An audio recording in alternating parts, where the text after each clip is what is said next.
Salamat tol ah. Ay, salamat. Yeah! Ang hirap, saglit lang tol. Tol, salamat ah. May dala kasi tayo na ano eh, ayungin. Tinapa para kay mama. Alright, let's go. Meron tayong padala. Ay, ano, pasalubong sa kanila. Kakain kasi kami ng aking mga kapatid saka mga pamangking ko.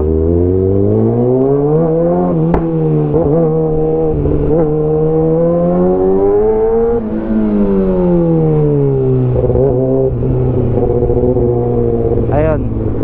Gamit nga pala natin yung ating sa 360. Tapos itong nakamount sa ating helmet is ang ating GoPro. Ayun.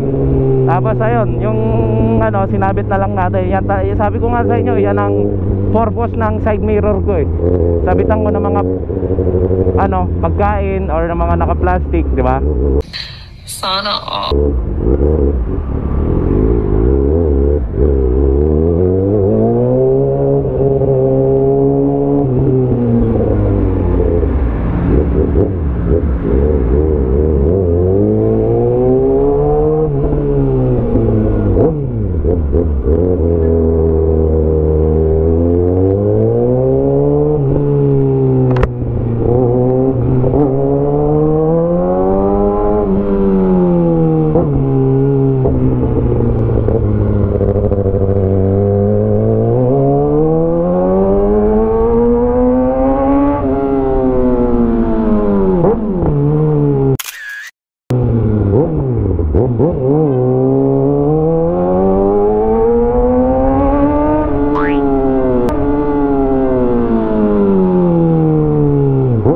Nililipad yung ating dala. Naka, dahan-dahan lang tayo. Pag masyadong malakas yung hangin, nililipad.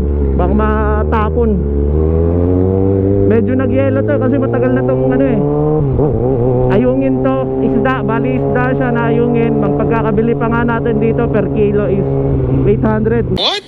Hindi ko akalain na ganun kamahal tong isda na to.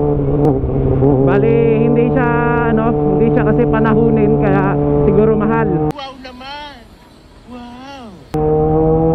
Minsan humihigit pa nga daw yan sa ano, 800, umaabot daw ng 1,000. So kinuha ko na kasi request yan eh. So nilagay ko siya ng ilang araw sa rep, no, kasi baka mabila sa ngayon. Nagyelo naman dahil sa freezer yun. Eh yun, plinastic natin. Naka paper bag siya pero plinastic pa rin natin. Tapos naka double sabit siya dito sa side mirror natin. Mahirap na eh.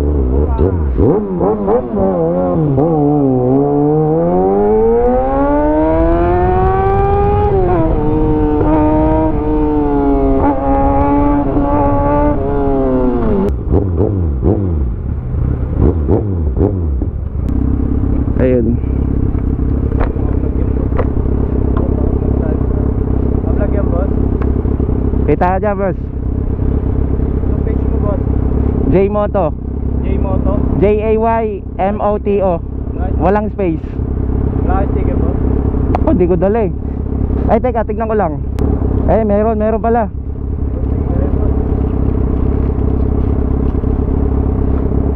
Thank you. Pamigay mo dyan, boss. Sa kanila, dun sa likod. Salamat. Kita ka dyan.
sa SM lang naman. Actually sa Icebergs.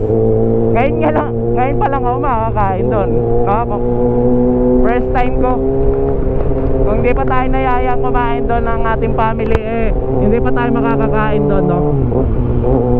Hindi ko kasi masyadong alam yung mga foods doon kaya hindi ko pa natatry. Alam mo naman ako kung saan-saan lang din naman ako minsan kumakain, no? Malamang sa malamang pagka nag-4 wheels tayo dito, wala, abutin tayo ng mga 30 minutes. Mas worse pa kung abutin tayo ng mga 1 oras, di ba? So masyado na tayong late nun.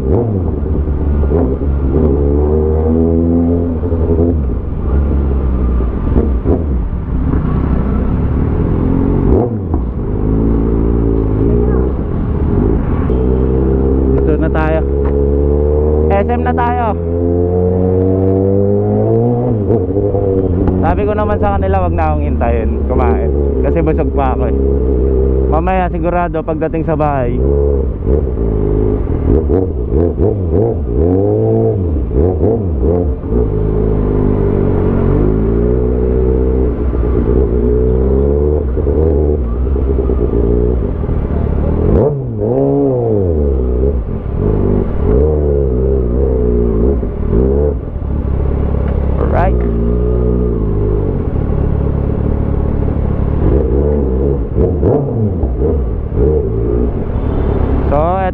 magpapark na naman tayo dito sa SM, no?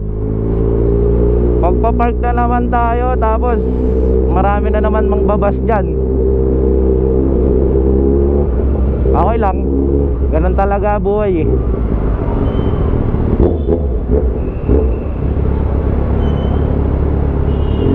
ang traffic, full parking na dito.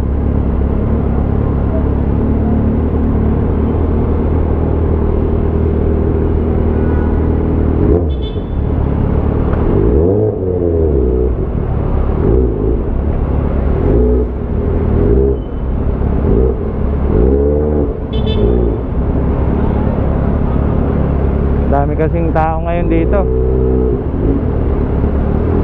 Tayo magagawa. Family day. Isasama ko sana si Aryan kaya lang ang problema, 'di ba? Yun nga, ang hirap ng makaabutin kami na alanganin 'di ba? Namamalengke si Aryan. Tapos gigising siya ng alauna, no? Mahirap. Baka magkasakit naman siya pagka laging gano'n ang senaryo. So pinili natin na ako na lang ang pupunta.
Parking.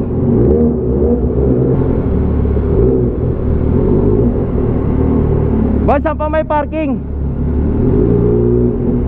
Meron pang parking dito, boss? Doon? Ayun. Salamat, kuya. Salamat. Kami mga grade, sir. Pa?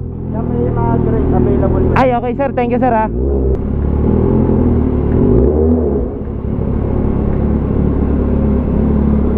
Oh guys, nandito na tayo. Baka mambas na naman kayo, ha.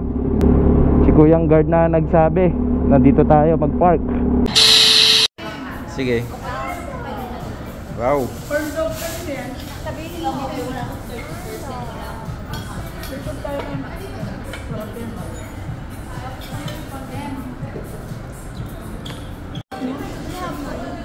Bo, sarap bo. Donado ka na naman bo. Ay, sarap.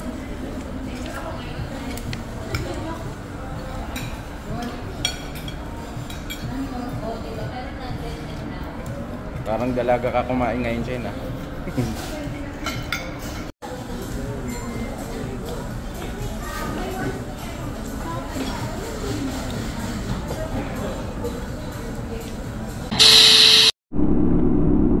Alright guys, uwi na tayo, no. Yung tinake out nating sisig kasi busog tayo, no.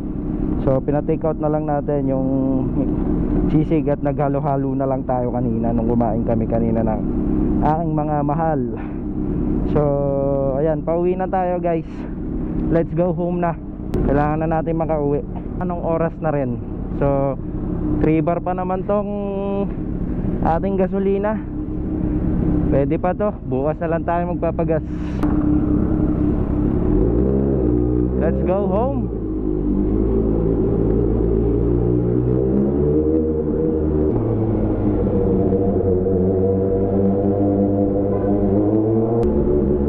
Hindi ko pa pala na-adjust yung oras ng ating motor, no? Kasi nung nakaraan tinanggal yung baterya nito eh.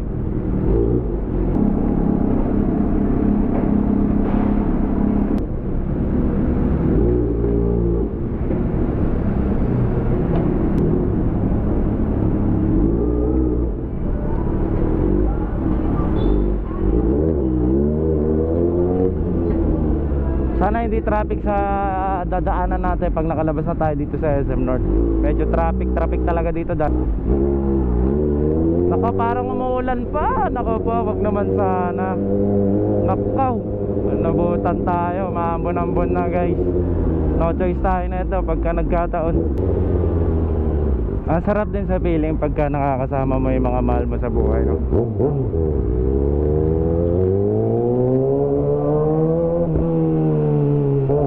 Walang katumbas yung pakiramdam na saya. Kasi once in a blue moon lang talaga kami magsama-sama. Kaya yun, masaya tayo, diba?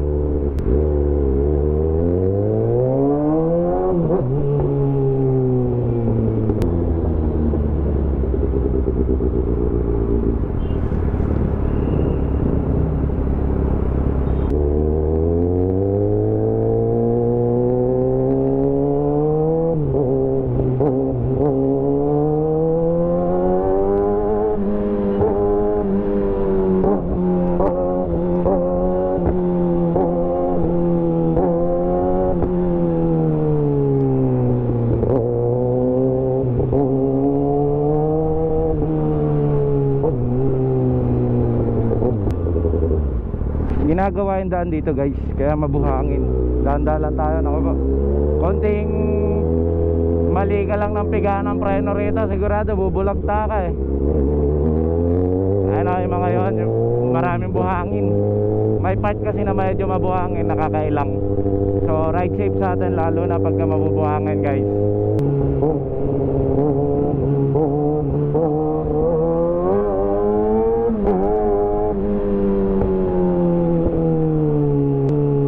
Ang pakiramdam ko ngayon guys, kasi ayun nga, sabi ko nga sa inyo, bihira kami magkasama-sama ng aking mga mahal sa buhay. Mga kapatid ko, mga pamangkin, siyempre ang aming Reyna, no? Sobrang bihira. Natutuwa lang ako at siyempre kahit pa paano nagkasama-sama kami. Ang lakas makawala ng stress.